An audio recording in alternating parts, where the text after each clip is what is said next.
आजच्या सोहळा पाहून याची डोळा याची देही हे जे मी आजचं दोघा भावानं एकत्र येणं बघितलंय तर मला खूप समाधान आहे.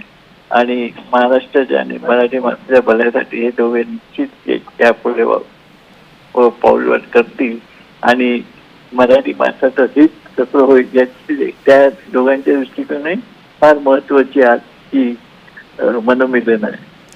कुटुंब म्हणून खरं तर या दोघांनी एकत्र यावं यासाठी तुम्ही प्रयत्न करत होतात. आता राजकीय दृष्ट्या देखील या दोघांनी एकत्र यावं आणि निवडणुकाला सामोरं जावं म्हणून आपण प्रयत्न करणार आहात का? नक्कीच. दोघांचे पक्ष वेगळे आहेत. दोघेही दोन पक्षाचे दोन प्रमुख आहेत.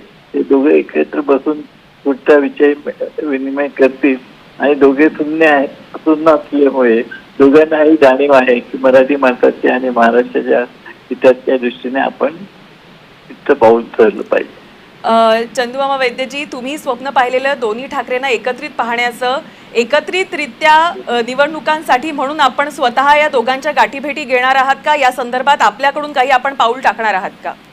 नाही, राजकारणात मी थोडं जास्त इंटरेस्ट घेत नाही, पण मला नक्की खात्री आहे की दोघे मराठी माणसासाठी आणि महाराष्ट्रासाठी जे जे करतील ते हिताचंच होईल.